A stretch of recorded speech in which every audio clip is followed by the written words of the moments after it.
ఉద్యోగులే టార్గెట్గా ముఖ్యమంత్రి చంద్రబాబు నాయుడు సిద్ధం చేస్తున్న ప్రతిపాదనల వ్యవహారం ఆంధ్రప్రదేశ్లో దుమారం రేపుతున్నది. పనితీరును బూచిగా చూపి బలవంతంగా ఇంటికి పంపించేయాలన్న ప్రతిపాదనపై ఉద్యోగుల్లో తీవ్ర వ్యతిరేకత వ్యక్తం అవుతున్నది. విషయం బట్టబయలు కావడంతో సీఎం చంద్రబాబు నాయుడు, మంత్రి యనమల రామకృష్ణుడు ఇప్పుడు అడ్డంగా బుకాయించే పనిలో పడ్డారు. తీవ్ర ఆందోళనలో ఏపీ ప్రభుత్వ ఉద్యోగులు. 50 ఏళ్లకే ఇంటికి పంపడంపై సర్వత్రా చర్చ. ఉద్యోగులే టార్గెట్గా చంద్రబాబు అడుగులు. సచివాలయంలో ఎక్కడ చూసినా ఇదే చర్చ. సీఎం ఆదేశాల మేరకే సిద్ధమైన ప్రతిపాదనలు. జీవో సిద్ధమవుతున్న సమయంలో బయటకొచ్చిన వ్యవహారం. సాక్షి కథనాలతో అప్రమత్తమైన ఉద్యోగ సంఘాలు. ఆర్థిక న్యాయ శాఖల ఆమోదంతో దొరికిపోయిన ప్రభుత్వం. ఇప్పుడు అడ్డంగా బుకాయిస్తున్న సీఎం, మంత్రి యనమల. ఏపీలో దాదాపు 6 లక్షల మంది ప్రభుత్వ ఉద్యోగుల మెడపై ఏపీ సీఎం చంద్రబాబు బలవంతపు పదవీ విరమణ కత్తి సిద్ధం చేశారు. 30 ఏళ్లకు సర్వీస్ కుదించడం, 50 ఏళ్లు దాటాక పనితీరు ఆధారంగా ఉద్యోగులను ఇంటికి పంపించడం వంటి దారుణమైన ప్రతిపాదనలను ప్రభుత్వం తీసుకొస్తోంది. సాక్షి ఈ వ్యవహారాన్ని బయటపెట్టడంతో ఇప్పుడు రాష్ట్ర వ్యాప్తంగా ఉద్యోగుల్లో దీనిపై చర్చ జరుగుతోంది. ఆంధ్రప్రదేశ్ సచివాలయంలోని ఉద్యోగులంతా ప్రభుత్వ నిర్ణయాన్ని తప్పుపడుతున్నారు. సీఎం చంద్రబాబుని నిలదీయాల్సిందేనని ఉద్యోగ సంఘాల నాయకులపై కూడా ఒత్తిడి తెస్తున్నారు. ఉద్యోగుల వ్యతిరేకతతో ఒక్కసారిగా సీఎం చంద్రబాబు, ఆర్థిక మంత్రి యనమల రామకృష్ణుడు అడ్డంగా బుకాయించేందుకు ప్రయత్నిస్తున్నారు. సీఎం పత్రికా ప్రకటన, యనమల ప్రెస్ మీట్లతో దీనిని కప్పిపుచ్చేందుకు ప్రయత్నించారు. అలాంటి ప్రతిపాదనే లేదని చెప్పుకొచ్చేందుకు నానా తంటాలు పడుతున్నారు.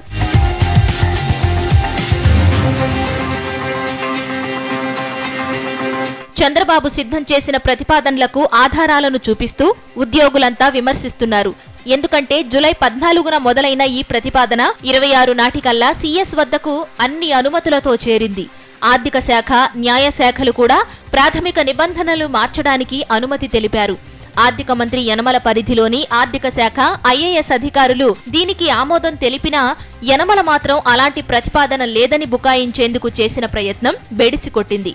మరోవైపు ఫైల్ నెంబర్లతో సహా అన్నీ బయటపడినా సీఎం చంద్రబాబు తాము ఉద్యోగులకు హాని చేయడం లేదని కవర్ చేయాలనుకున్నా అది బెడిసికొట్టింది. ఉద్యోగులంతా ఖచ్చితంగా మళ్లీ ఎప్పుడైనా చంద్రబాబు దీనిని ఉద్యోగులపై తీసుకురావడం ఖాయమని భావిస్తున్నారు. గతంలో సీఎంగా ఉన్న 9 ఏళ్లలోనూ ఇప్పుడు కూడా ఉద్యోగులపై కక్ష సాధించే ధోరణిలో పనిచేయడం చంద్రబాబుకి అలవాటేనన్న విషయాన్ని ఉద్యోగులు గుర్తు చేసుకుంటున్నారు. అంతేకాదు, ప్రస్తుతం ఉద్యోగులకు ఇవ్వాల్సిన పీఆర్సీ బకాయిలు, డిఏలు కూడా చెల్లించకుండా పని ఒత్తిడి పెంచుతున్నారన్న అసంతృప్తి ఉద్యోగుల్లో తీవ్రంగా ఉంది. ఇలాంటి పరిస్థితుల్లో సీఎం చంద్రబాబు ఏకంగా 50 ఏళ్లు దాటాక ఉద్యోగులను ఇంటికి పంపే ప్రతిపాదనను తీసుకురావడంతో ఉద్యోగులు భగ్గుమంటున్నారు.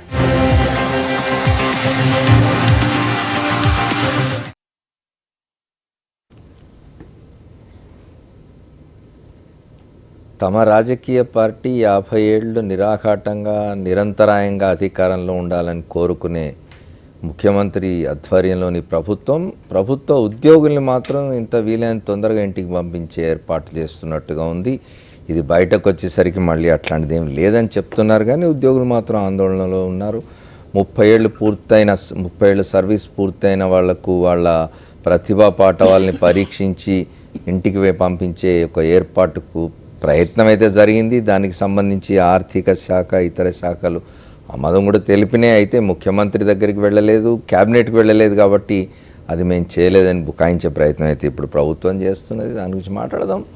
4 అంగాల్లో బ్యూరోక్రసీ కూడా చాలా ముఖ్యమైనది. వాళ్ళ ఆంధ్రప్రదేశ్లో బ్యూరోక్రసీకి సంబంధించి అధికార యంత్రాంగం పైనుంచి కింది వరకు ఐఏఎస్, ఐపీఎస్ ఆఫీసర్ల దగ్గర నుంచి మొదలు పెడితే కింద లెవెల్ ఉద్యోగుల దాకా ఎట్లాంటి పరిస్థితి ఉన్నది, దాని గురించి మాట్లాడుకుందాం. మనతో ఎంపీడీఓల సంఘం కన్వీనర్ విశ్వనాథ్ జాయిన్ అయ్యారు కాకినాడ నుంచి. ముందుగా వారితో మాట్లాడి మిగతా పెద్దల దగ్గరికి వద్దాం. విశ్వనాథ్ గారు, చెప్పండి, ఏం జరుగుతోంది ఆంధ్రప్రదేశ్లో? సార్ నమస్తే అండి. ముందుగా సాక్షి టీవీ వ్యూవర్స్కు, ముఖ్యంగా అమర్ గారికి, రాష్ట్రంలో ఉన్నటువంటి ఉద్యోగ సంక్షేమ సంఘం అందరి తరఫున కూడా మీకు ధన్యవాదాలు తెలుపుకుంటూ ఉన్నాం. Thank you. చెప్పండి.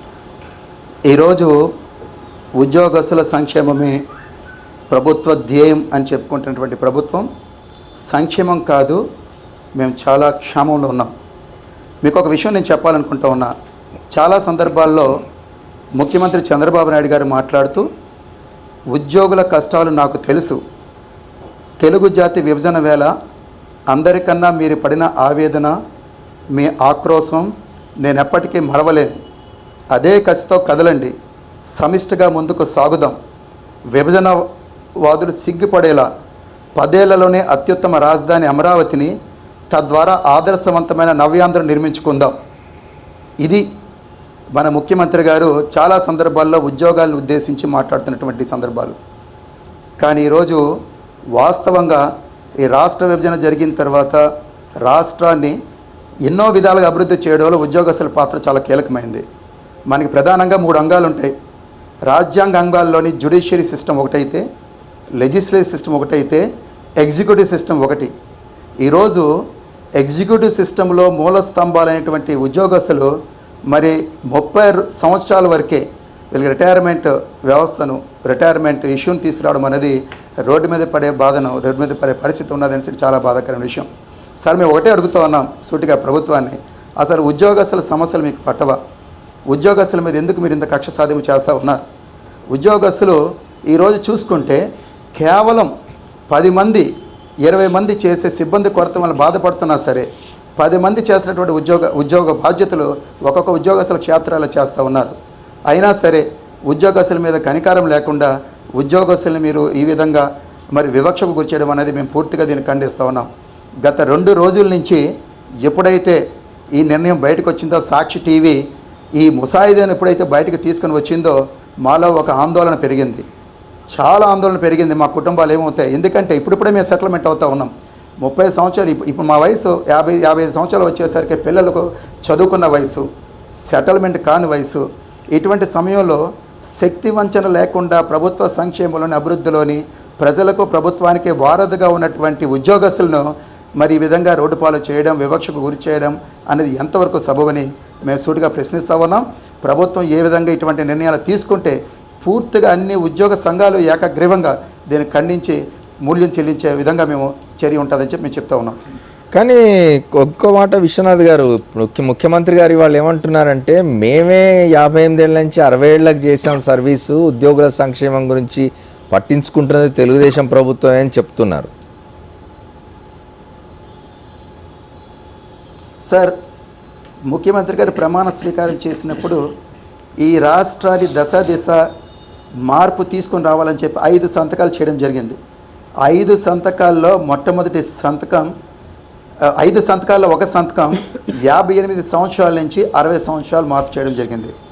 సంతోషం, అప్పుడు వీరు మేనిఫెస్టోలో పెట్టారు, ఆ విధంగా దీన్ని మార్పు చేయడం జరిగింది. కానీ ఇక్కడ మనకు లోగుట్టోడు గ్రహించుకోవాలా, రాష్ట్ర విభజన జరిగేటప్పటికీ మనకి సుమారుగా 16,200 కోట్ల రూపాయలు లోటు బడ్జెట్. అటువంటి లోటు బడ్జెట్లో 58 సంవత్సరాలకే ప్రభుత్వ ఉద్యోగస్తులు కానీ రిటైర్ అయ్యారని అంటే సుమారుగా ప్రభుత్వ ఖజానా మీద, రాష్ట్ర ఖజానా మీద ఆర్థిక భారం పడుతుంది. అప్పటికే కేంద్రం నుంచి మనకి నిధులు వస్తాయో లేదో మనకు తెలియదు, కేంద్రం నుంచి మనకు సహకారం అందుతుందో లేదో తెలియదు. సో ప్రభుత్వంలో ఉన్నటువంటి ఖజానా మనకి అది ఏదైతే లోటు బడ్జెట్గా ఉందో రిటైర్మెంట్ అయిన ఉద్యోగస్తులకు ఇవ్వడం ద్వారా ఇబ్బందికరమైన పరిస్థితి ఉంటుంది. కాబట్టి ఆ రోజు ఆ నిర్ణయం తీసుకోవడం జరిగింది. సరే, ఆ విషయాన్ని మేము స్వాగతించినప్పటికీ ఈరోజు పరిస్థితి చూసుకుంటే ఆ నిర్ణయానికి, ఉద్యోగ సంక్షేమం చెప్తున్న ప్రభుత్వానికి పూర్తి భిన్నంగా ఉంది. ఎక్కడ ఈ రోజు వరకు ఎక్కడ రిక్రూట్మెంట్ సరిగ్గా లేదు, ప్రభుత్వంలోనే ఎక్కడా రిక్రూట్మెంట్ లేదు. అవుట్ సోర్సింగ్స్లో ఉద్యోగాలు రిక్రూట్మెంట్ చేస్తూ ఉన్నారు. క్షేత్రస్థాయిలో 10 మంది చేసే పనులు ఒక్కొక్కరు చేస్తూ ఉన్నారు. టార్గెట్లు, కార్పొరేట్ సంస్థల టార్గెట్లు ఫిక్స్ చేస్తారు. నిజంగా నేను మిలిటరీలో చేశాను, ఒక మాజీ సైనికుడిని. మిలిటరీలో పనిచేసే వాళ్ళకు కూడా 8 గంటలు డ్యూటీ చేస్తాం, అంటే 3 వాచ్ల సిస్టమ్, 3 వాచ్ సిస్టమ్ చేస్తాం. ఎమర్జెన్సీ వచ్చినప్పుడు మిలిటరీలో 2 వాచ్ సిస్టమ్ కింద 12 గంటలు డ్యూటీ చేస్తాం. ఈరోజు పరిస్థితి ప్రభుత్వ ఉద్యోగస్తులకు ఎలాగుందంటే 24 గంటలు కూడా డ్యూటీ చేయవలసిన పరిస్థితి ఉంది. రాత్రి 12 గంటలకు కానీ తెల్లవారుజాము 4 గంటలకు కానీ మాకు మెసేజెస్ రావడం, టెలికాన్ఫరెన్సెస్, వీడియో కాన్ఫరెన్సెస్, ఇది పూర్తిగా ఉద్యోగస్తులు. నేను ఒకటే చెప్తా ఉన్నాను సార్, ఈరోజు 3 సంవత్సరాల ప్రభుత్వం పూర్తయింది ఆల్మోస్ట్ ఆల్. ఈరోజు ఒక థర్డ్ పార్టీ సర్వే కండక్ట్ చేయండి, థర్డ్ పార్టీ ఎంక్వైరీ కండక్ట్ చేయండి, ఒక కమిటీ కానీ సర్వే కానీ కండక్ట్ చేసి ఉద్యోగస్తుల్లో మానసిక స్థైర్యం ఏ విధంగా ఉందో, అసలు ఈ ప్రభుత్వం ద్వారా సంతోషంగా సుఖంగా ఉన్నామో లేదో మీరు థర్డ్ పార్టీ సర్వే కండక్ట్ చేయండి. మీకైతే దిమ్మ తిరిగే ఆశ్చర్యకరమైన అంశాలన్నీ కూడా మీ రిపోర్ట్లో మీరు పొందుపరుచుకునే విధంగా ఉద్యోగస్తులు దీనికి సమాధానం చెప్తారు. దయచేసి 58 సంవత్సరాల నుంచి 60 సంవత్సరాలు పెంచి మీరు మంచి చేశారో మాకు తెలియదు కానీ ఈరోజు కేవలం 55 సంవత్సరాలు 25 సంవత్సరాల్లో మరి ఉద్యోగస్తులకు 30 సంవత్సరాల నుంచి అంటే 55 సంవత్సరాలు వచ్చేసరికి అప్పుడు వాళ్ళ పిల్లల వయసు కేవలం 16-17 సంవత్సరాలు ఉంటుంది. ఎటు కాకుండా మరి రోడ్డు మీద పడేయడం అనేది ఇటువంటి నిర్ణయం దుర్మార్గం కాదా? ముఖ్యంగా నేను ఒకటే చెప్తా ఉన్నా, రాజ్యాంగ విరుద్ధ కార్యక్రమాలు కూడా చేస్తూ ఉన్నారు.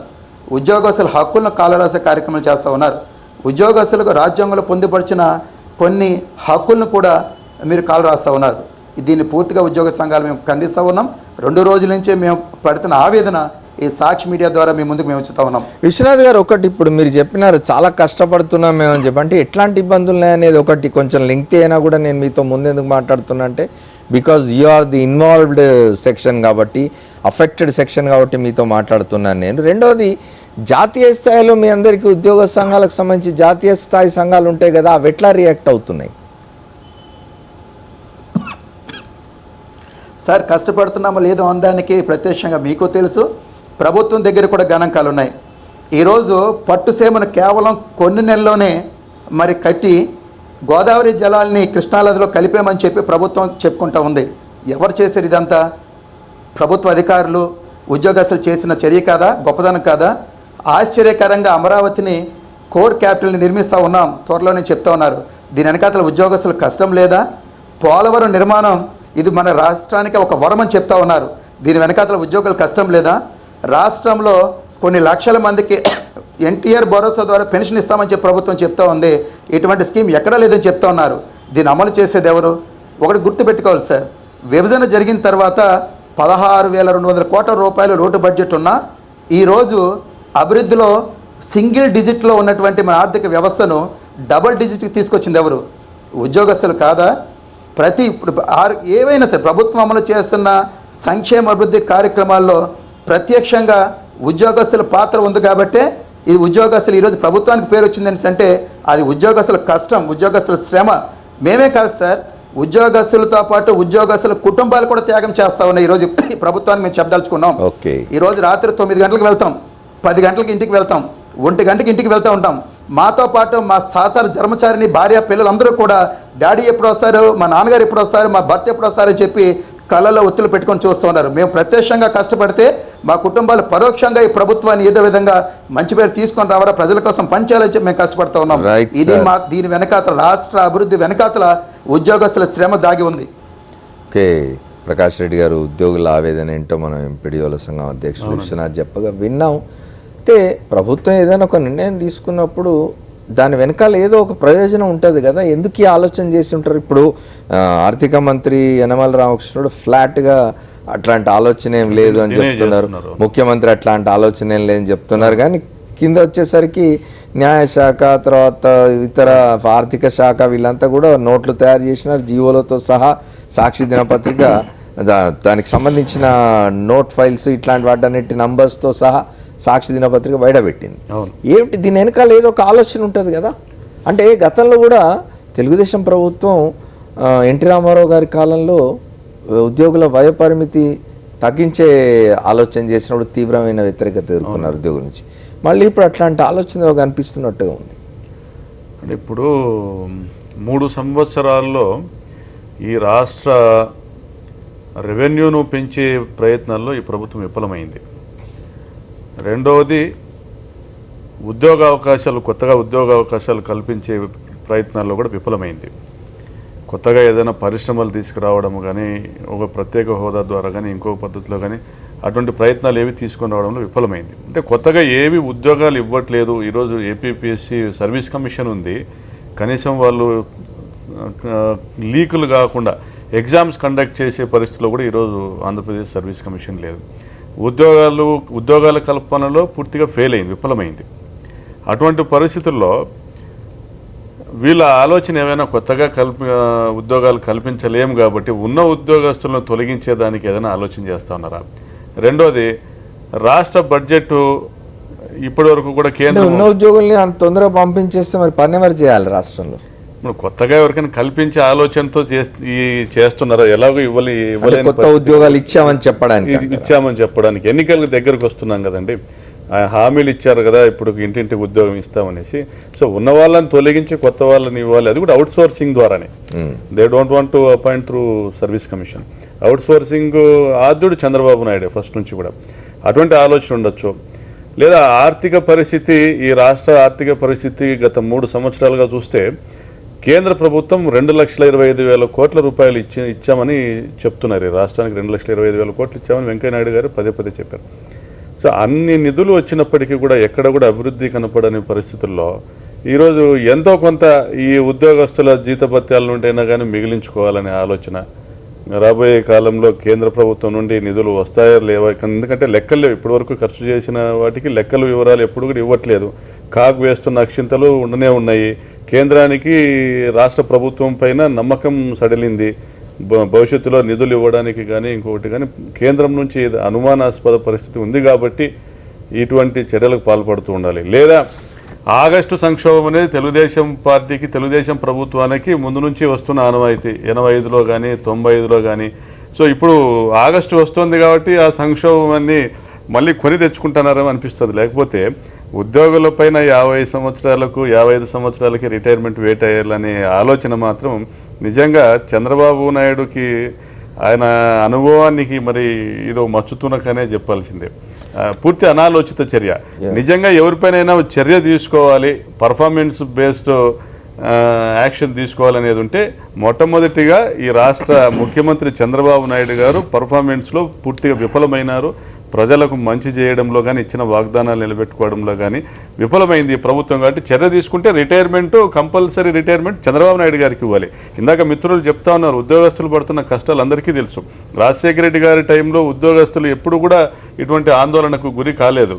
ఆయన అందరూ కూడా సంతోషంగా పనిచేసే పరిస్థితి ఉంది. ఈరోజు ప్రెషరైజ్డ్ విధానం, మీరు పని చేయట్లేదు, మీకు జీతాలు ఊరికనే చెల్లిస్తా ఉన్నాము అనే పద్ధతిలోనే ఉద్యోగస్తుల పైన ఈ ప్రభుత్వం జులుం చెలాయిస్తూ ఉంది.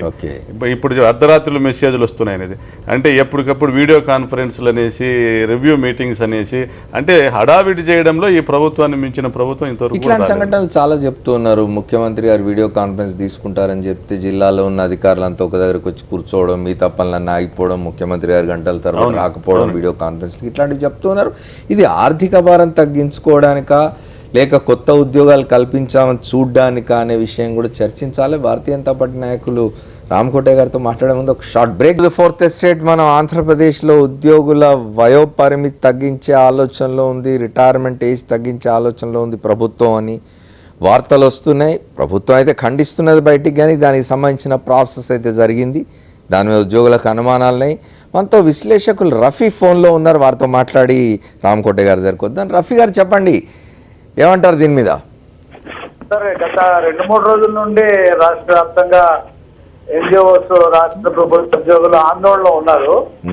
అయితే ప్రభుత్వం కొత్తగా ఉద్యోగాలు సృష్టిస్తామని చెప్పి ఉన్న ఉద్యోగాలు వయో పరిమితి తగ్గించి ఉద్యోగాలను తీసేస్తున్నామని చెప్పేసి వార్తలు రావడం పట్ల వాళ్ళందరూ చాలా ఆందోళన వ్యక్తం చేస్తున్నారు. ముఖ్యంగా ఏంటంటే, సరే దీని మీద 2-3 కోణాలు ఉన్నాయి అమర్ గారు. ఫస్ట్ నేను 1-2 మాట్లాడతాను, చెప్పండి. అంటే ముఖ్యంగా ఆంధ్రప్రదేశ్ సంబంధించి ఎన్జిఓస్ వాళ్ళు ఎంతో కష్టాలకి నష్టాలకి నోచుకొని వాళ్ళు విజయవాడలో సరైనటువంటి అకామిడేషన్ లేక, సరైనటువంటి వాళ్ళ పిల్లల చదువులకి అవకాశాలు లేక, భార్యాభర్తలు ఒకళ్ళు హైదరాబాద్ లో పనిచేస్తుంటే ఒకళ్ళు విజయవాడలో పనిచేస్తే ఎన్నో నష్టాలకి లోనయ్యి వాళ్ళు ఇక్కడ కొత్త రాజధానిలో ఈ రాష్ట్ర ప్రభుత్వం నడవడం కోసం ఎంతో కృషి చేస్తారు. ఇలాంటి పరిస్థితుల్లో ఒక పిడుగు లాంటి వార్త రావటం, దాన్ని ఇంకా ఆర్థిక శాఖ మంత్రి యనమల రామకృష్ణ గారు నేను సంతకం పెట్టలేదు, నేను పెట్టిన తర్వాతే ముఖ్యమంత్రి గారు పెడతారని చెప్పి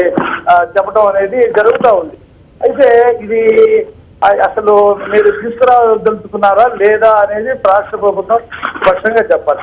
ఎందుకు చెప్పాలంటే, అసలు ఎందుకు ఈ వయో పరిమితి తగ్గిస్తున్నారు, మీకున్నటువంటి నివేదికలు ఏంటి, ఉద్యోగస్తుల్ని తగ్గించడం వల్ల రాష్ట్ర ప్రభుత్వానికి ఉపయోగం ఉందా, లేదా వాళ్ళలో మీకు రావాల్సినటువంటి ఈల్డింగ్, మీకు అవుట్పుట్ రావట్లేదా, లేదా మీకు ఏమైనా ప్రపంచ బ్యాంక్ దగ్గర నుంచి ఏమైనా గైడ్ లైన్స్ ఉన్నాయనేది రాష్ట్ర ప్రభుత్వం చెప్పాలి.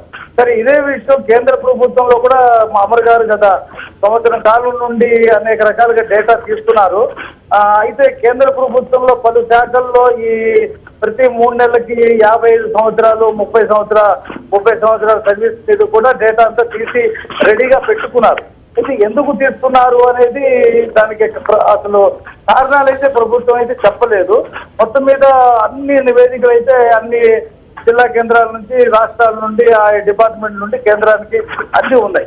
అయితే కొంతమంది అధికారులు, అంటే ఆ ప్రభుత్వం అఫీషియల్ గా చెప్పలేదు కానీ అధికారులు చెప్పడం ఏంటంటే, ఇప్పుడు మారినటువంటి టెక్నాలజీలో ఇప్పుడు ఉండేటువంటి ఈ ఉద్యోగస్తులు అందుకోలేకపోతున్నారు. ఈ ల్యాప్టాప్లు తీసుకొని లేదా ఇంటర్నెట్ ఉపయోగించుకొని ఎలక్ట్రానిక్స్ ని ఉపయోగించుకొని పనిచేయలేకపోతున్నారు. కాబట్టి వాళ్ళ స్థానంలో కొత్త వాళ్ళని యువకులు తీసుకొస్తామని, దానికోసం ఏమో కేంద్ర ప్రభుత్వం డిఓపిటి నుంచి, అంటే department of training personality training department నుంచి ఇలాంటి నివేదిక ఇవ్వమని చెప్పిందని చెప్పి కొంతమంది అధికారులు చెప్తున్నారు.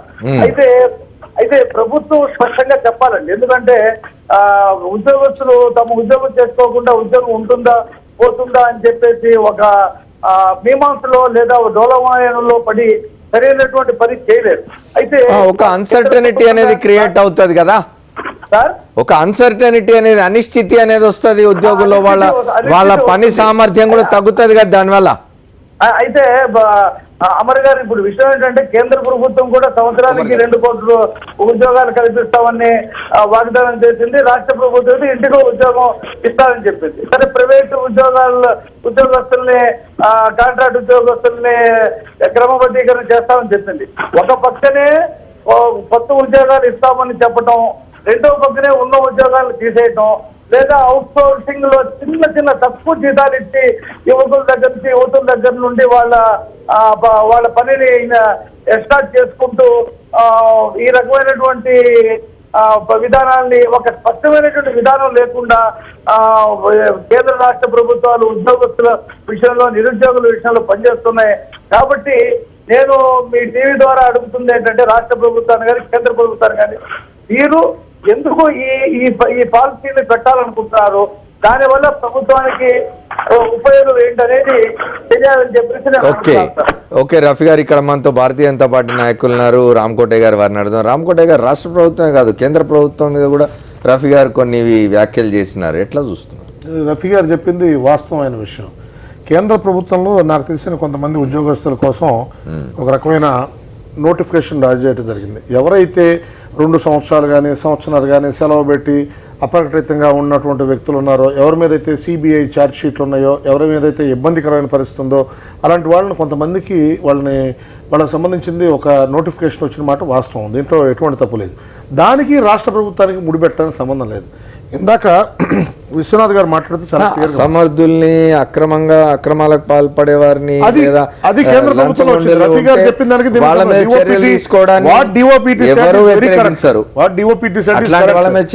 అలాంటి వాళ్ళ మీద గురించి విశ్వనాథ్ గారు లాంటి వాళ్ళు ఏమనరు, లేదా అశోక్ బాబు అనరు, దాని గురించి ఎవరు మాట్లాడటం లేదు. కానీ ఏంటంటే వాస్తవంగా ఇందాక చాలా ముచ్చటేసింది నాకు విశ్వనాథ్ మాట్లాడుతున్నప్పుడు. ఏమైందంటే వారు మాట్లాడింది, రాష్ట్ర ప్రభుత్వంలో ఉన్నటువంటి ఎవరైతే ఉన్నటువంటి ఉద్యోగస్తులు ఉన్నారో వాళ్ళు చాలా బాగా పనిచేస్తున్నారు. నిజంగా వెలగపూడిలో ఉన్నటువంటి అక్కడ పరిస్థితులు నేను అబ్జర్వ్ చేశాను. ఎందుకంటే ఒక 4 నెలల్లో నేను 40 సార్లు సెక్రటేరియట్కి వెళ్ళడం జరిగింది.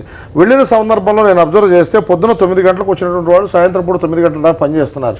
చాలా కష్టపడి పనిచేస్తున్నారు. వాళ్ళ కుటుంబాలకు దూరంగా ఉంటున్నారు. వాళ్ళు చాలా ఇబ్బందికరమైన పరిస్థితుల్లో అక్కడ పనిచేస్తున్నారు. వాళ్ళకు అయినా కూడా చంద్రబాబు నాయుడు గారు కూడా మంచి ఫెసిలిటీస్ ఏర్పాటు చేస్తారు. ఎందుకంటే ఇంతకుముందు హైదరాబాద్లో ఉన్న కండిషన్స్ కంటే మన సెక్రటేరియట్ చాలా బాగుంది యాక్చువల్ వాస్తవంగా చెప్పాలంటే. ఇప్పుడు ఉన్నటువంటి పరిస్థితుల్లో అక్కడ ఉన్నటువంటి అరకొర ఇబ్బందుల్లో కూడా వీళ్ళు పనిచేస్తున్నటువంటి విధానం బాగుంది యాక్చువల్గా. ఎందుకంటే అందరికీ పనితీరు, ఫైలింగు, ఈ ఫైలింగు, సిస్టమేటిక్గా ఫైల్స్ మూవ్ అవటం, ఇవన్నీ చూసిన తర్వాత మన ఆంధ్రప్రదేశ్ అగ్రగామిలో ఉంది, బాగుందనే ఉద్దేశం ఉంది. కానీ ఇక్కడ అబ్జర్వ్ చేసిందంటే 5 లక్షల మంది యొక్క ప్రభుత్వ ఉద్యోగుల గురించి ఇలాంటి ఇబ్బందికరమైనటువంటి మాట రావడం అనేది చాలా బాధాకరంగా ఉంది. ఎందుకంటే ఇవాళ రాష్ట్రంలో అభివృద్ధి కార్యక్రమాలు అంటే ఇందాక మరీ విశ్వనాథ్ చెప్పినట్టుగా వీళ్ళందరూ వాళ్ళే పనిచేస్తే అవుతుందని కాదు. బట్ వేరే డౌట్ లేకుండా ప్రభుత్వ ఉద్యోగులు తప్పకుండా పనిచేస్తే తప్పితే వ్యవస్థ ముందుకు నడవదు. ప్రభుత్వ ఉద్యోగులు కూడా వాళ్ళలో పరిణతి ఎప్పుడు వస్తుందంటే నిజంగా 50 సంవత్సరాలు వచ్చిన తర్వాత పరిణతి వచ్చి ఆఫీస్ కోసం పనిచేసేటువంటి వాళ్ళు చాలామంది ఉన్నారు. అందువల్ల వాళ్ళ యొక్క పరిణతి వచ్చినటువంటి వాళ్ళని ఇంటికి పంపించాలనే ఆలోచన నాకు తెలిసినంత వరకు ఇలాంటి ఆలోచన చంద్రబాబు నాయుడు గారు చేసుండ్రు. ఇదేదో ఒక దీని కింద ఒక ట్రయల్ కింద ఏదైనా లెవెల్లో ఏమైనా మూవ్ చేసి ఒకవేళ ఇలా చేస్తే ఇలా ఉంటుందండి ఇంతమంది గారు చంద్రబాబు నాయుడు గారు లాంటి వాళ్ళు ముఖ్యమంత్రి స్థానంలో కూర్చొని ఉంటే ఆయనకు తెలియకుండా ఆయనకు సంబంధం లేకుండా అధికారులు ఇట్లాంటి ప్రతిపాదనలు తయారు చేసేంత ధైర్యం చేయగలరా? అలా కాదు, ఎవరైనా సరే ఒక ఆఫీసర్ కొంతమంది ఏంటంటే ఇలా ఒకటి తయారు చేసి సార్ అని పంపించడానికి ఏదైనా ఒకవేళ అవకాశం ఏదైనా అలాంటిది ఏమైనా జరిగిందేమో కానీ బట్ వేరే ఇది హర్షణీయం కాదు. ఉద్యోగస్తులు నిజంగా రాష్ట్ర అభివృద్ధి కోసం కష్టపడి పనిచేస్తున్నమాట వాస్తవం. నేను చూస్తా పర్సనల్ గా నేను చూసాను. తప్పకుండా వాళ్ళు చేస్తున్నటువంటి దాన్ని మనం హర్షించాలి. ఇవాళ రాష్ట్ర ప్రభుత్వంలో కానీ అన్ని చోట్ల కూడా అద్భుతంగా ఉంది. రాష్ట్రం అభివృద్ధి పదంలోకి వెళ్తుంది. అయితే 5,000 కోట్లు పే చేయడం కోసం రాష్ట్ర ప్రభుత్వం వెనకడుగు వేసింది. ఈ సంవత్సరం రిటైర్ అయితే 5,000 కోట్లు ఇవ్వాలి, వచ్చేడైతే 5,000 కోట్లు ఇవ్వాలి, ఆ తర్వాత అయితే 5,000 కోట్లు ఇవ్వాలి. ఇవన్నీ కాదు చెప్తున్నట్టుగానే కనుక పరిస్థితి ఉంటే మరి ఉద్యోగుల ఆందోళన పడే విధంగా ఇట్లాంటి వార్తలు ఎందుకు వస్తున్నాయి? కాదు ఇదేదో మీడియా అయినా అయితే తప్పుడు వార్తలు ప్రసారం చేశారు, ప్రచురించారని మీడియాను విమర్శించాలి. లేదంటే అధికారులు తయారు చేశారు, ముఖ్యమంత్రి ప్రభుత్వానికి సంబంధం లేదనేది ఎట్లా అండి? ఇది ఇలాగదు అంటే నేను చెప్పే క్లారిటీ ఏంటంటే ఏదైనా ఒక నివేదిక ఒకటి ఏమైనా తీసుకోవడానికి అవకాశం ఉండి తీసుకున్నారేమో అని కూడా నాకు అనుమానంగా ఉంది. ఎందుకంటే ఇలా తీసుకోవడం వల్ల ఎలా ఉంటుందనే చూడటం కూడా ఒకటి చూసారేమో అని నాకు అనిపిస్తుంది. కానీ ఇది హర్షణీయమైనటువంటి విషయం కాదు. కారణం ఏంటంటే ఇక్కడ ఉద్యోగస్తులను ఎక్కడైతే టచ్ చేశారో చేసిన చోట ప్రతి చోట కూడా ఇబ్బందికరమైన పరిస్థితి ఏర్పడింది. ఢిల్లీలో చిన్న ఉదాహరణ చెప్తాను మీకు. 9 గంటలకు వచ్చి మీరు వేలిముద్ర వేయండి అని అడిగినందుకు ఢిల్లీ ఎన్నికల్లో అనవసరంగా అసమర్థ ప్రభుత్వాన్ని ఉదాహరణ తీసుకొచ్చి నెత్తి మీద పెట్టుకున్నాం మేము. అలాంటిది ఇప్పుడు ఉద్యోగుల విషయంలో ఎక్కడ టచ్ చేసినా కూడా మనం ఉన్నటువంటి వాళ్ళతో పనితీరును బాగా మెరుగుపరుచుకుని చేసుకోవాలి. వాళ్ళు బాగా చేస్తున్నారు. ఆంధ్రప్రదేశ్ గవర్నమెంట్లో నేను ప్రతి చోట అబ్జర్వ్ చేస్తున్నాను. అందుకని నేను ప్రతి సీట్కి నేను చూస్తున్నటువంటి అవకాశం నేను నిశ్చితంగా అబ్జర్వ్ చేస్తున్నాను. స్టేట్ గవర్నమెంట్లోకి వెళ్ళినప్పుడు చూస్తున్న ప్రతి చోట పనిచేసే విధానం చాలా బాగుంది. వాళ్ళు నిబద్ధతతో పనిచేస్తున్నారు. కాబట్టి ఇలాంటి విధానం వాళ్ళ మీద పెడితే వాళ్ళలో ఉన్నటువంటి అభద్రతా భావం ఎక్కువైపోయి పనిచేసే విధానం ఇబ్బందిగా ఉంటుంది. కాబట్టి ఇలాంటి భయానికి లోను కావద్దని ఉద్యోగస్తులను నేను మరోసారి విశ్వనాథ్ గారు ఏదో హ్యాండ్ రేజ్ చేసినారు, ఒకసారి వారితో మాట్లాడి మీదకి వస్తారు. విశ్వనాథ్ గారు చెప్పండి.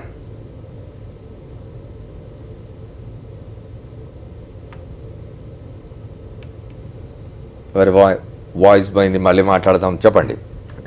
సార్, రామ్ కోటయ్య గారు బీజేపీకి తెలియకుండా జీవోలు తయారవుతున్నాయంటే నమ్మొచ్చు. కానివ్వండి, చంద్రబాబు గారికి తెలియకుండా ఫైల్స్ ఏమైనా మూవ్ అవుతున్నాయి, అందులోనే ఆర్థిక శాఖ క్లియరెన్స్ వచ్చిందన్నా, జ్యుడిషియరీ క్లియరెన్స్ వచ్చిందన్నా, ముసాయిదా రెడీ చేశారన్నా కూడా, డ్రాఫ్ట్ రెడీ చేశారన్నా కూడా ఇవి పూర్తిగా ఫిక్షియస్గా ఉంది. చంద్రబాబు గారు ఖచ్చితంగా ఏదో చేయాలనే ప్రయత్నం అయితే ఉద్యోగులను అడ్డు తొలగించుకోవాలనే ప్రయత్నం ఇంతకుముందు అన్నాను. ఆర్థిక భారం తగ్గించుకోవడం కోసమా, కొత్త ఉద్యోగాలు కల్పించడం కోసమా, కొత్త వారికి ఉద్యోగాలు ఇస్తే అంటే కొత్త తరం వస్తే, ఇప్పుడంతా మొత్తం మనము ఇవి మారింది కదా, కంప్యూటర్ యుగంలో ఉన్నాం. పాత వాళ్ళు వీటికి అలవాటు పడలేకపోతున్నారు. కాబట్టి ఇవాళ 50 సంవత్సరాలు ఉన్నటువంటి వాళ్ళు ఎవరైనా కూడా కంప్యూటర్ వాడుతున్నారండి. ప్రతి ఒక్కళ్ళు కంప్యూటర్ వాడుతున్నారు. ఆ ఆఫీస్లో నేను చాలా చూశాను, చాలా క్లారిటీగా చూశాను. ప్రతి ఒక్కళ్ళు కంప్యూటర్, ఈ ఫైలింగ్ పంపించడం అందరూ చేస్తున్నారు. ఆఫీసర్లు వచ్చిన తర్వాత నేర్చుకున్నారు. కంప్యూటర్స్ మనకు కొత్త కాదు, 20 సంవత్సరాలు దాటిపోయింది. ఇవాళ మన ఆంధ్రప్రదేశ్ గవర్నమెంట్ లో ఉన్నటువంటి ప్రతి ఒక్క ఉద్యోగి కంప్యూటర్ వాడతారు. 95లో ఎప్పుడైతే మెయిన్ ఫ్రేమ్స్ రెవల్యూషన్ ఏదైతే వచ్చిందో సాఫ్ట్వేర్, దీంట్లో చాలామంది గవర్నమెంట్ ఉద్యోగస్తులు కంప్యూటర్ కోర్సులు నేర్చుకునేసి వాళ్ళు ఫారిన్ కంట్రీస్కి వెళ్ళి అందులో సెటిల్ అయిన వాళ్ళు ఉన్నారు. అంటే ప్రతి ఒక్కరు అప్డేట్ అవుతున్నారు. మనమే కాదు, ఈరోజు చిన్న పిల్లలు కూడా సెల్ ఫోన్ యూస్ చేస్తూ ఉన్నారు, ఇంటర్నెట్ యూస్ చేస్తున్నారు, బ్రౌజింగ్ చేస్తున్నారు. ఈవెన్ పెద్దవాళ్ళు కూడా ఎడ్యుకేటెడ్, అంతా ఎంప్లాయీస్ అంతా, గవర్నమెంట్ ఎంప్లాయీస్ అంతా ఎడ్యుకేటెడ్, అంతా అప్డేట్ అవుతున్నారు. కేవలం వాళ్ళు ఒక ల్యాప్టాప్ యూస్ చేయలేకపోతా ఉన్నారనేసి, ఐపాడ్ యూస్ చేయలేకపోతున్నారు అనేది అయితే అటువంటి విజన్ ఉంటే మాత్రం అది విజనే కాదు, ఇది చాలా తప్పది. కొత్త ఉద్యోగాలు కల్పించడానికి కొత్త ఉద్యోగాలు ఇస్తామని ప్రామిస్ చేసింది కదా. అయితే అంటే ఇప్పటి వరకు ఈ ప్రభుత్వ పనితీరు గమనిస్తే బ్లాక్ మెయిలింగ్ కావచ్చు. ఎలా ఉందంటే ఈ ప్రభుత్వ పనితీరు, బ్యూరోక్రసీ మా వాళ్ళే ఉండాలి, ఎమ్మెల్యేలు మా పార్టీ వాళ్ళే ఉండాలి, లేదా అవతల పార్టీ నుంచి మాలేకి వచ్చేయాలి, కాంట్రాక్టర్లు మా వాళ్ళే ఉండాలి, ఇంజనీర్లు మా వాళ్ళే ఉండాలి, ఇండస్ట్రియలిస్టు మా వాళ్ళే ఉండాలి, చివరికి గ్రామాల్లో ఎఫ్పీ షాపులు, అంగన్వాడీ టీచర్ల దగ్గర నుంచి ఫీల్డ్ అసిస్టెంట్ అంతా మా వాళ్ళే ఉండాలి. అంటే మేము చెప్పినట్లు వినేవాళ్ళు ఉండాలి, లేదా మా వాళ్ళు ఉండాలి. మావాడా కాదనే దాన్ని కూడా ఇందులో ప్రొఫార్మాలో కూడా పెట్టారు, అలాంటివి కూడా పెట్టారు. ఇంకొక షార్ట్ బ్రేక్ తీసుకొని వచ్చి మాట్లాడదాం. స్టేట్ మనం ఉద్యోగుల పదవి విరమణ గురించి మాట్లాడుకుంటున్నాం. ఆర్థిక భారమా, కొత్తగా ఉద్యోగాలు కల్పించాలా, ఇట్లా చాలా చర్చ జరుగుతున్నది. మరి రాజకీయ నాయకుల పర్ఫార్మెన్స్ గురించి ఎవరు జడ్జ్ చేస్తారనే ప్రశ్న కూడా వస్తుంది. నిజానికి ఉద్యోగ సంఘాల నాయకులు ఇప్పుడు సచివాలయంలోనే ఉన్నారు. వెలగపూడిలో ముఖ్యమంత్రి గారిని కలవడానికి వెళ్ళారు, ఇంకా బయటకు రాలేదు. మరి ముఖ్యమంత్రితో భేటీలో ఉన్నారా, ఆయన కోసం వెయిట్ చేస్తున్నారా తెలియదు. మాట్లాడదాం. ఒకసారి విశ్వనాథ్ గారు ఏదో చెప్తాను. చెప్పండి విశ్వనాథ్ గారు. సార్ ఇప్పుడు ఓకే, ప్రభుత్వంలో మనకి పరిపాలనా పరమైనటువంటి సంస్కరణలు తీసుకొని రావచ్చు, కానీ సంస్కరణలకి మానవీయ కోణం ఉండాలి. ప్రతిసారి ముఖ్యమంత్రి గారు ఏం చెప్తా ఉన్నారంటే హ్యాపీ ఇండెక్స్, అంటే మానవ అభివృద్ధికి హ్యాపీ ఇండెక్స్ జోడించాలని చెప్తా ఉన్నారు. 55 సంవత్సరాల ఒక వ్యక్తి రిటైర్మెంట్ అవుతా ఉన్నప్పుడు, తన కుటుంబాన్ని సెటిల్ కానప్పుడు, ఆర్థికంగా కానీ గృహపరంగా కానీ ఏ విధంగా సెటిల్ కానప్పుడు ఏ విధంగా హ్యాపీగా ఉండగలుగుతాడు? ఇంకోటి, మనకి 1983లో సుప్రీంకోర్టు ఒక జడ్జిమెంట్ ఇచ్చింది సార్. ఏ ఉద్యోగస్తుడైనా సరే రిటైర్మెంట్ అయ్యే సమయానికి, రిటైర్మెంట్ అవుతున్న సమయంలో ఎటువంటి గౌరవప్రదంగా ఉంటారో అదే గౌరవప్రదంగా తన మిగిలిన జీవితకాలం కూడా ఉండాలన్న ఉద్దేశంతో సుప్రీంకోర్టు ఒక డైరెక్షన్స్ కూడా ఇవ్వడం జరిగింది, జడ్జిమెంట్ కూడా ఇవ్వడం జరిగింది. ఈరోజు 55 సంవత్సరాలకి 54 సంవత్సరాలకి ఒక ప్రభుత్వ ఉద్యోగి తన శక్తి వంచన లేకుండా ప్రజా సంక్షేమ కార్యక్రమాలకి ప్రభుత్వానికి కష్టపడి పనిచేసిన తర్వాత ఏదో ఆవులు ఒట్టుపోయిన తర్వాత మనకి ఎక్కడో తీసుకెళ్ళిపోయినట్టుగా, మనకి స్లాటర్ హౌస్ తీసుకెళ్ళిపోయినట్టుగాను ప్రభుత్వ ఉద్యోగస్తులు యవ్వనంలోని తన శక్తి సామర్థ్యంతో ప్రజా సంక్షేమ కార్యక్రమం ఉన్న తర్వాత తీసుకొని ఎంతవరకు న్యాయం అడుగుతూ ఉన్నాం. చెప్తా ఉన్నాం సార్, ప్రభుత్వానికి అలా మరి అంత దీనిగా తీసుకెళ్ళకండి, అధైర్యపడొద్దు అంటున్నారు ఆయన. లేదు అదే లేదండి. ఇప్పుడు ఇది లేదు, ఇది ఒక విషయాలు ఒకటే అధైర్యపడతలేదు. రాష్ట్రంలో ఉన్నటువంటి 4 లక్షల మంది అధైర్యపడ్డారు. ఎందుకు మీరు కాదని అంటారు ఈ విషయాన్ని? మీరు ఎందుకు ఈ రోజు ఇది నిజం కాబట్టి, ఈ రోజు ఇది వాస్తవం కాబోతుంది కాబట్టి ముసాయిదా ప్రభుత్వానికి తెలియకుండా ముసాయిదా తయారవుతుందా? ప్రభుత్వం నుంచి పెద్దలు డైరెక్షన్స్ ఇవ్వకుండా ముసాయిదా తయారవుతుంది మీరు చెప్తారా? ఈరోజు సాక్షి ఛానల్ బయటికి తీసుకొచ్చింది కాబట్టి గౌరవ ఆర్థిక మంత్రి గారు ప్రెస్ మీట్ పెట్టి దీన్ని ఖండించడం చెప్పడం జరిగింది. అదేవిధంగా మన రాష్ట్ర ముఖ్యమంత్రి గారు కూడా ఇటువంటి నిర్ణయాలు మీరు తీసుకోమని చెప్పారు. ఎందుకు ఇది అత్యవసరంగా మనకి ప్రెస్ మీట్ పెట్టి చెప్పారు? దీని వెనకాతల, ఈ ముసాయిదా వెనకాతల ప్రభుత్వ పెద్దల హస్తం ఉంది కాబట్టి. ఈరోజు మా దౌర్భాగ్యం ఏంటంటే మా ప్రభుత్వ ఉద్యోగస్తులకు ఉన్నటువంటి సంక్షేమ సంఘ నాయకులు కూడా, ఆ నాయకులు కూడా ప్రభుత్వానికి ఒత్తాసు పలకడం వల్ల, సరైన నాయకత్వం ప్రభుత్వ ఉద్యోగస్తులకు లేకపోవడం వల్ల, సమస్యలను ప్రభుత్వ పెద్దలు తీసుకెళ్ళకపోవడం వల్ల ఉద్యోగస్తులు సతమతం అవుతా ఉన్నారు. ఈరోజు మా ఏపీ ఎన్జిఓ అశోక్ బాబు గారు ఉన్నారు. ఏపీ ఎన్జిఓ అశోక్ బాబు గారు ప్రభుత్వానికి, ప్రభుత్వ పెద్దలకు ఒత్తాసు పలకడం వల్ల మా సమస్యలు ఏదైనా తీరుతాయి. మేము ఒక సభలో ఆయన చెప్పారు, 30 సంవత్సరాల వరకు ఇదే చంద్రబాబు నాయుడు గారు 30 సంవత్సరాల వరకు కూడా ముఖ్యమంత్రిగా ఉండాలని చెప్తా ఉన్నారు. ఎవరి కోసం చెప్తా ఉన్నారు? ప్రభుత్వ సంక్షేమ కార్యక్రమం అమలు చేసే ఉద్యోగస్తుల శక్తి సామర్థ్యాలు కొలమానికి ఇదే మేము అడుగుతూ ఉన్నాం. 50 సంవత్సరాల తర్వాత ఉద్యోగస్తులకు కాదు, ప్రతి ఒక్క వ్యక్తికి కూడా, విశ్వనాథ్ గారు, ప్రతి ఒక్క వ్యక్తికి కూడా ఆరోగ్యపరమైన సమస్యలు ఉంటాయి. విశ్వనాథ్ గారు, వాళ్ళంతా మీరెన్నుకున్న నాయకులే కదా. ఇప్పుడు చంద్రబాబు నాయుడు గారు 30 ఏళ్ళు ముఖ్యమంత్రిగా ఉండాలి అని కోరుకుంటున్న నాయకుడు మీరెన్నుకున్నాయనే కదా. సార్, మీకు నాయకులు ఏ విధంగా ఉంటారో పెద్దలు మీకు మేము చెప్పక్కర్లేదు. నాయకత్వంగా ఏ విధంగా సంఘాన్ని ప్రభావితం చేస్తారో కూడా మీకు తెలుసు. ఈరోజు మీరు ఎన్నుకున్న నాయకులను మీరంటే ప్రత్యక్షంగా మేము రాష్ట్రంలో సిపిఎస్ ఉద్యోగస్తులు ఉన్నారు. రాష్ట్రంలో 4.5 లక్షల మంది ఉద్యోగస్తుల్లో కంట్రిబ్యూటరీ పెన్షన్ స్కీమ్లోని 1,65,000 మంది ఉన్నారు. ఈ స్కీమ్ 2004 తర్వాత అమలైంది. 2004 తర్వాత అమలు కాబోయినటువంటి ఎవరైతే వచ్చారో, ప్రభుత్వ ఉద్యోగులు వచ్చారో, వాళ్ళకి ఎటువంటి ప్రభుత్వం నుంచి ఉద్యోగస్తుల పెన్షన్ కార్యక్రమం ఉండదు. 154 మంది ఉద్యోగస్తులు, సిపిఎస్ ఉద్యోగస్తులు చనిపోతే, వాళ్ళ కుటుంబం రోడ్డుని పాలు పడితే ఈ నాయకులు ఎక్కడికి వెళ్ళారు? ఈ నాయకులు ఎందుకు సిపిఎస్ ఉద్యోగస్తులు తరపులు లేకుండా పోయారు? అందుకని ఈరోజు ఏపీ జేఏసీ ఒకటి బొప్పరాజు వెంకటేశ్వర గారి నాయకత్వంలోని ఇదే ఉద్యోగస్తుల సంఘం విడిపోయి మరి ఏర్పడడం జరిగింది. దీనికి కారణం ఏంటంటే అంటారు, అంటే ఇక్కడే సంఘాలు ఉండడం కాదు, ఇక్కడ మీ యొక్క అనైక్యత కనబడుతుంది. విశ్వనాథ్ గారు, ఉద్యోగస్తుల పక్షాన్ని నిలబడే సంఘాలు ఉండాలి. విశ్వనాథ్ గారు, మనం మీటింగ్ రాలేదు, ఆవేశపడకుండా పాయింట్లు చెప్పండి. చాలా క్లియర్ గా ఒకటి చెబుతున్నా వినండి. విశ్వనాథ్ గారు, ఆవేశపడకుండా పాయింట్లు చెప్పండి. చాలా సంతోషంగా ఉంది, మీరు మాట్లాడుతుంది బాగుంది. కానీ ఒకటే, మీ అనైక్యతే వాళ్ళ యొక్క ఐక్యత. ఎందుకంటే పొలిటీషియన్స్ ఐక్యతను మీరు ఎన్కాష్ చేసుకుని వాళ్ళు ఎన్కాష్ చేసుకునే సిచ్యువేషన్ ఎప్పుడు వచ్చిందంటే మీ అంతటా మీలో మీ అందరి యొక్క ఐక్యత వల్లే అవుతుంది. ఉద్యోగులు ఐక్యతగా ఉంటే ఇలాంటి ఇబ్బంది రాదు. కానీ దీన్ని నేను చాలా బాధపడుతున్నాను, ఎందుకంటే ఇలా పత్రికా ముఖంగా మీరు ఇలా మాట్లాడటం కాదు విశ్వనాథ్ గారు, ఐ అప్రిషియేట్ మీరు మాట్లాడింది నాకు చాలా బాగుంది. స్టార్టింగ్ లో మీరు చాలా బాగా మాట్లాడారు. కానీ ఏంటంటే ఇప్పుడు సార్ ఒక్క నిమిషం చెప్పండి సార్, ఒక్క నిమిషం నేను చెప్పండి, let me speak out. Sir ఇక్కడ మీరు అర్థం చేసుకోవాల్సింది, ప్రభుత్వం ముసాయిదా ఏర్పాటు చేసే ముందు 4.5 లక్షల మంది ఉద్యోగస్తుల జీవితాల ప్రభావం అవుతున్నప్పుడు ప్రత్యక్షంగా సుమారుగా 20 లక్షల మంది కుటుంబాల ప్రభావితం చేస్తున్నప్పుడు ఉద్యోగ సంఘాలతో మీరు ఎందుకు చర్చలు పెట్టలేదు? సూట్గా మేము అడుగుతా ఉన్నాం. ఉద్యోగ సంఘాలతో చర్చ పెట్టాలా లేదా? ఉద్యోగ సంఘాలకు తెలపాలా లేదా? మీరు ఏ విధంగా మీరు ఒక నిర్ణయాన్ని, విధానపరమైన నిర్ణయాన్ని మరి ముసాయిదాన్ని తీసుకొని వచ్చి మీరు అమలు చేద్దామనుకుంటా ఉన్నారు? మీరు ఒక మాట చెప్పండి, ప్రభుత్వం మీరన్నతో చెప్పండి, ప్రభుత్వం పెద్దలు చెప్పండి. రెండవది, ఇది మా ఆవేదన సార్, ఇది మా ఆవేదన, మీరు విచారం వ్యక్తం చేయాల్సిన పని లేదు. ప్రభుత్వ ఉద్యోగస్తులు కష్టపడతా ఉన్నాం, ప్రభుత్వానికి మంచి పేరు తీసుకొచ్చేలా కష్టపడతా ఉన్నాం. 5 కోట్ల మంది ప్రతినిధులకు 5 లక్షల మంది ప్రజలు ఉన్నారు. ఈరోజు క్షేత్రస్థాయిలో 65% ఉన్నటువంటి గ్రామీణ ప్రాంతాల్లోని విద్య, వైద్యం, త్రాగునీరు, మౌలిక వసతులన్నీ కూడా ఉద్యోగస్తులే పూర్తి స్థాయిలో కల్పిస్తున్న మాట, ఇది వాస్తవం. ఇది నాయకులకి మీకు లేని రిటైర్మెంట్ మాకు 50 సంవత్సరాలు పెట్టడం పెట్టి 70 సంవత్సరాల వరకు మీరు ముఖ్యమంత్రిగా ఉండొచ్చు, 50-60 సంవత్సరాల వరకు మీరు మంత్రులుగా ఉండొచ్చు. మీకు శక్తి సామర్థ్యాలకు కొలమానికి లేదా? ఉద్యోగస్తులుగా మీరు కొలమానికి పెడదామని చూస్తా ఉన్నారు. ఇది మా ఆవేదన సార్, ఈ రోజు మేము వ్యక్తపరుస్తా ఉన్నాం. విశ్వనాథ్ గారు, ఉద్యోగస్తుల మీద మాకు పరిపూర్ణమైనటువంటి నమ్మకం ఉంది, వాళ్ళ మీద మా యొక్క సానుభూతి ఉంది, అన్ని బాగుంది. పొలిటికల్ ప్రసంగం కాకుండా ఉద్యోగస్తుల యొక్క కష్టాల గురించి చెప్పండి. పొలిటికల్ ప్రసంగం వద్దు. 70 సంవత్సరాలు ఉద్యోగం వాళ్ళు ఉండొచ్చా ఉండకూడదా ఆ కొలమానాలు మీరు మాట్లాడదు. ఇక్కడ ఒక ఇది వస్తుంది, తప్పనిసరిగా ఒక కంపారిజన్ వస్తుందండి. ఎందుకంటే ఇవాళ ఆంధ్రప్రదేశ్లో అధికారంలో ఉన్న రాజకీయ పక్షం ఏదైతుందో చాలా పదే దాదాపుగా రోజు చెప్తున్నది ఏమిటి, దాని అధిపతి ముఖ్యమంత్రి ఏం చెప్తున్నారంటే 50 ఏళ్ల వరకు మనకు తిరుగుండకూడదు అని చెప్తున్నారు. మరి 50 ఏళ్ళు మీరు అధికారంలో ఉంటారు, కానీ మమ్మల్ని తొందరగా ఇంటికి పంపించే ప్రయత్నం చేస్తున్నారు అని ప్రశ్నించడం సబబే కదా.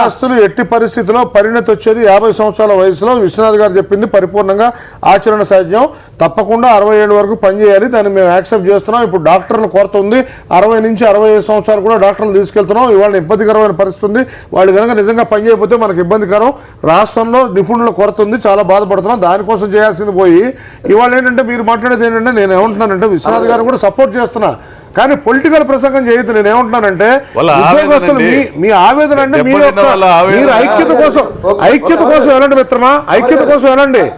అమర్ గారు ఒక్క నిమిషం చెప్పండి. అమర్ గారు ఒక్క నిమిషం చెప్పండి. అమర్ గారు, అప్పుడు నేను మిమ్మల్ని అడుగుతా ఉన్నాను, పొలిటికల్ ప్రసంగం పక్కన పెడదాం, పొలిటికల్ ప్రసంగం ఏం చేయట్లేదు. ప్రభుత్వం ఏర్పడిన తర్వాత ఉద్యోగస్తులకు మేనిఫెస్టో కొన్ని హామీలు ఇచ్చారు. సరే, ఈ పాయింట్కి వద్దాం. మీరు ఉద్యోగస్తులు పక్షపాత అయినప్పుడు ఒక మాట మిమ్మల్ని అడుగుతా ఉన్నా, మీరు చెప్పండి, 2 రోజులు సెలవు దినాలు ఇంప్లిమెంట్ చేస్తామని చెప్పారు, ఇంప్లిమెంట్ చేశారా? సెనార్ ద్వారా ఇంప్లిమెంట్ చేశారా? లేదు. సెక్రటరీలో అవుతుంది కదా. హౌసెస్ ఇస్తామని చెప్పారు ఉద్యోగస్తులందరికీ కూడా, గృహాలు కల్పిస్తామని చెప్పారు. ఒక్క నిమిషం అండి, మేము చెప్పనివ్వండి సార్, చెప్పనివ్వండి. మరి హౌసెస్ కల్పిస్తామని చెప్పారు, గృహాలు కల్పించారా? ఆరోగ్య కార్డులు ఇస్తామని చెప్పారు, అది ఇంప్లిమెంట్ జరుగుతూ ఉందా?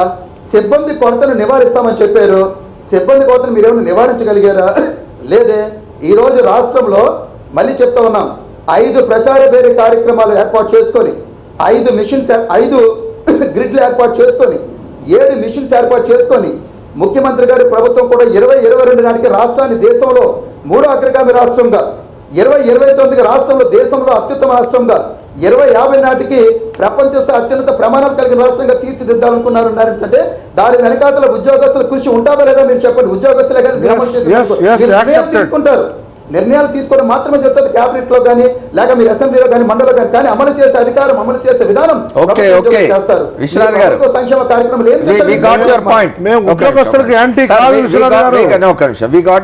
రఫీ గారితో ఒకసారి మాట్లాడదాం. రఫీ గారు, ఇప్పుడు పొలిటికల్ దీనికి ఉద్యోగులు దీనికి పోలిక పెట్టకూడదు అనే ఒక చర్చ వస్తున్నది, ఏమంటారు?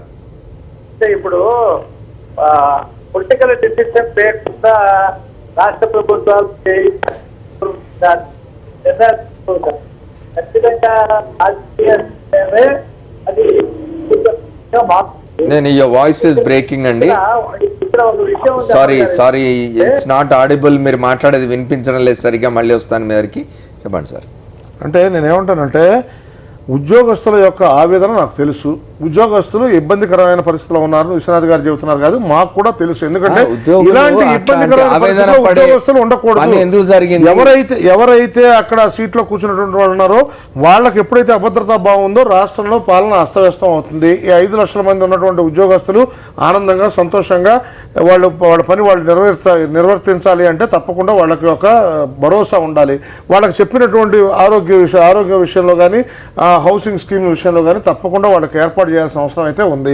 ఇవన్నీ యాక్సెప్ట్ చేస్తాం. కానీ ఏంటంటే దానికి పొలిటీషియన్స్కి మీరు ఎక్కడైతే మీరు కనుక లింక్ పెట్టారో అక్కడ అనవసరంగా నేను ఏమంటున్నానంటే అక్కడ ఆగమని చెప్పాను తప్పితే అదర్ కారణాలు నేను చెప్పట్లేదు. నేను విశ్వనాథ్ గారిని సపోర్ట్ చేస్తున్నా. కానీ ఏంటంటే మీరేమో 70 ఏళ్ళు వచ్చేంత వరకు ఉండొచ్చా, మీరు 50 ఏళ్ళు పరిపాలించచ్చా, ఇవన్నీ ఏంటంటే ఒక ముఖ్యమంత్రిని అలా ప్రశ్నించడం అనేది క్లియర్ కాదు. ఎందుకంటే చాలా మంది కోరుకున్నాం. ఇప్పుడు ఏంటంటే రాజశేఖర రెడ్డి గారు కూడా 60 ఏళ్ళు దాటిన తర్వాత రాజకీయాల్లో ఉండకూడదని రాజశేఖర రెడ్డి గారు కూడా అన్నారు. అంటే మనకు తెలియదు యాక్చువల్గా అలా ఎలా అన్నారో వారి నోటితో అన్నారు. వారు నిజంగా మంచి నాయకుడిని కోల్పోయాం, మనం దాని గురించి కూడా బాధపడుతున్నాం. కానీ ఏంటంటే చాలా ఇంపార్టెంట్ విషయం ఏంటంటే దీంట్లో ఉద్యోగులకు ఇబ్బంది కలుగుతుంది, ఆ విషయం గురించి ప్రస్తావించండి. అదేవిధంగా మీరు పత్రికా ముఖ్యంగా వచ్చినప్పుడు మీలో ఉన్న అనైక్యత వల్లే ఇలాంటి ఇబ్బందికరమైన పరిస్థితి వచ్చింది. దీన్ని తీసి పక్కన పెట్టండి. మీరు బాగా పనిచేస్తున్నారు, దాన్ని మేము కితాబిస్తున్నాం సార్. ఇది చంద్రబాబు నాయుడు గారి ఆలోచన విధానానికి ప్రతిబింబం అండి. నియంతృత్వ పోకడ తప్ప ఏమీ కాదండి. ఉద్యోగ సంఘాలు నా చేతుల్లో ఉండాలి. అశోక్ బాబును ఏ విధంగా వాడుకున్నాడైనా ఈ రాష్ట్ర విభజన విషయంలోనే రాష్ట్రం అంతా చూసాం. ఈరోజు 30 సంవత్సరాలు చంద్రబాబు నాయుడు గారు ముఖ్యమంత్రిగా ఉండాలని చెప్పేంత విధంగా ఈ రాష్ట్ర ఎన్జిఓ అధ్యక్షులు ఉన్నారంటే ఆయన ఏ విధంగా ఉద్యోగుల ప్రయోజనాల కోసం పనిచేస్తారు చెప్పగానే చెప్తా ఉన్నారు. ఇప్పుడు కూడా మిత్రులు ఏం చెప్తున్నారు, విశ్వనాథ్ గారు ఏం చెప్తున్నారు, అటువంటి అధ్యక్షుడు ఉన్నాడు కాబట్టి ఈరోజు మాకు ఈ పరిస్థితి ఉందనేసి. అంటే ఇప్పుడు రామకోటయ్య గారు అంటున్నారు మీలో అనైక్యతనే మేము ఎన్కాష్ చేసుకుంటున్నాము. మేము కాదు, నాకేం సంబంధం. అంటే మీ సంకీర్ణ రాజకీయ నాయకులు మీరు నేను కూడా అవుతాను రేపు పొద్దున. మీ సంకీర్ణ ప్రభుత్వము మా సంకీర్ణ ప్రభుత్వం అయినంత మాత్రం సపోర్ట్ చేస్తున్నాను. ఎందుకంటే జరుగుతున్న విషయం మీద ఇబ్బందికరమైన పరిస్థితి చెబుతున్నా కానీ మాకు అది అలాంటిది లేదు. సంకీర్ణ ప్రభుత్వము అనకపోయినా పోనీ ఇవాళ నుంచి బీజేపీ లేదనుకుందామండి. తెలుగుదేశం పార్టీ చంద్రబాబు నాయుడు గారు ఖచ్చితంగా కూడా డివైడ్ అండ్ రూల్ పాలసీని ఖచ్చితంగా అమలు చేసే వ్యక్తి అండి. ఎందులోనైనా సరే, ఈవెన్ రాజకీయాల్లోనైనా కానీ ఉద్యోగాల్లో అయినా కానీ ఈ విధంగా చేస్తున్నారు. అయితే ఆయన ఈ బ్లాక్మెయిలింగ్ విధానం ఎందుకు పాల్పడుతున్నారంటే ఆయన సక్సెస్ఫుల్గా చేయగలిగారు. 3 సంవత్సరాల్లో కూడా తనకు కావాల్సిన వాళ్ళనే కీ పోస్ట్లో ఉంచుకోవడము, తనకు కావాల్సిన నిర్ణయాలు ఈవెన్ చీఫ్ సెక్రటరీ స్థాయి, ప్రిన్సిపల్ సెక్రటరీ స్థాయి అధికారులు కూడా ఈ తాను పంపిన ఫైల్ను వీళ్ళు వెనక్కి తిప్పే పరిస్థితి ఉందంటే అవసరమైతే మార్చి వాళ్ళు రిటైర్మెంట్ అయ్యేంత వరకు వెయిట్ చేసిన సందర్భాలు కూడా ఉన్నాయి. సో అటువంటి వ్యక్తి ఉద్యోగస్తుల్లో ఇప్పుడు మేజర్ సెక్టర్ ఈ రాష్ట్ర ప్రభుత్వాన్ని కానీ రేపు పొద్దున 2019లో ఎన్నికను ప్రభావితం చేయగలిగే ఉద్యోగ సంఘాలను తన గుప్పిట్లో పెట్టుకోవాలని ఆలోచన చేయడం అయితే ఆయన గురించి తెలిసిన వాళ్ళు ఎవరు ఆశ్చర్యపోరు. ఈరోజు జ్యుడిషియరీలో సుప్రీంకోర్టులో అయితేనేం, హైకోర్టులో అయితేనేం, జిల్లా కోర్టులోనూ తన వాళ్ళు పెట్టుకోగలిగిన వ్యక్తి. రఫీ గారు లైన్ క్లియర్ అయింది, వారితో కూడా మాట్లాడదాం. రఫీ గారు చెప్పండి, ఇంత లైన్ క్లియర్ గా లేదు. We could not hear. ఇప్పుడు విషయం ఏంటంటే సార్, ఇప్పుడు ఈ రకమైనటువంటి వార్త వచ్చి మొత్తం రాష్ట్రంలో ఉండేటువంటి ఎన్జిఓస్ అందరూ కూడా చాలా ఇబ్బందులు పడుతున్నారు. ఇవాళ ముఖ్యమంత్రి స్థాయిలో అతి చిన్న విషయాలు ఆయన నేను వేసిన రోడ్ల మీద మీరు నడుస్తున్నారు, నేను వేసిన బల్బుల కింద మీరు ఉంటున్నారు, మా పెన్షన్ తీసుకుంటున్నారని ప్రజలను ఉద్దేశించి మాట్లాడుతున్నప్పుడు 5 లక్షల మంది ఎన్జిఓస్ పడుతున్నటువంటి దీని మీద ప్రభుత్వానికి అసలు ఇలాంటి ఉద్దేశం ఉంది లేదు అని స్పష్టం చేయవలసిన ఆసనమైందండి. ఎందుకంటే మనం చర్చించుకోవడం అనేది మామూలు విషయం. ఇవాళ ఎన్జిఓ నాయకులు చంద్రబాబు నాయుడు గారిని కలుస్తున్నారు కాబట్టి చంద్రబాబు నాయుడు గారు నేరుగా లేదు ఇలాంటి ప్రతిపాదన ఏం చేయట్లేదు, నేను పాత పద్ధతులను కంటిన్యూ చేస్తున్నానని చెప్పాలి. లేదు ఇలాంటిది మొత్తం మాకు వరల్డ్ బ్యాంకు నుండి కేంద్ర ప్రభుత్వం నుండి అనేక రాష్ట్రాలకి ఇలాంటి నివేదికలు వచ్చినాయి, మేము ఈ రకమైనటువంటి ఖర్చు తగ్గించుకోవాలని చెప్పి అనుకుంటున్నాము, లేదా ఆర్థికంగా భారం తగ్గించుకోవాలని చెప్పి సమయం అయిపోయింది, మనకు స్పష్టం చేయవలసి ఉందండి. రైట్ సార్, సమయం అయిపోయింది. రఫీ గారు థ్యాంక్ యూ. అదే చివరిగా విశ్వనాథ్ చెప్పండి, ఇప్పటికైతే ఈ ఉపద్రవం తప్పైనట్టే అనిపిస్తున్నదా? ఇవాళ ఆర్థిక మంత్రి యనమల రామకృష్ణుడు మాట్లాడినట్టున్నారు, ముఖ్యమంత్రి కూడా ఏదో మాట్లాడినట్టున్నారు. అవును సార్, చాలా సంతోషం అండి. ముఖ్యంగా సాక్షికి మేము ప్రత్యేకమైన ధన్యవాదాలు తెలుపుకుంటా ఉన్నాం. ఉపద్రవం తప్పినట్టుగానే మేము భావిస్తూ ఉన్నాం. ఒకటి మాత్రం వాస్తవం సార్, ఇందాక రామకోటి గారు చెప్తున్నట్టుగా మేము ప్రభుత్వానికి వ్యతిరేకం కాదు, ముఖ్యమంత్రి గారికి కానీ క్యాబినెట్ కానీ వ్యతిరేకం కాదు. ఉద్యోగస్తులకు సీసీ రూల్స్ ఉంటాయి, కాండక్ట్ రూల్స్ ఉంటాయి. అటువంటి కాండక్ట్ రూల్స్ పరిధిలోనే మేము అందరం పనిచేస్తూ ఉంటాం. కానీ రోడ్డు ఎక్కే పరిస్థితి కానీ, ఇలా మీడియా ముందుకు వచ్చి మాట్లాడే పరిస్థితి కానీ ఎవరు తీసుకొచ్చారు? ప్రభుత్వ విధానాలు తీసుకొస్తా ఉన్నాయి. అటువంటి సందర్భాలకే స్వస్తి చెప్పే బాధ్యత ప్రభుత్వం మీద ఆధారపడింది. అండ్ తప్పనిసరిగా ప్రభుత్వంలో ప్రజలకు వారధులుగా ఉద్యోగస్తులు పనిచేస్తారు. ఈ ఉపద్రవం ఇక్కడితో ముగిస్తుందని చెప్పి మేము పూర్తిగా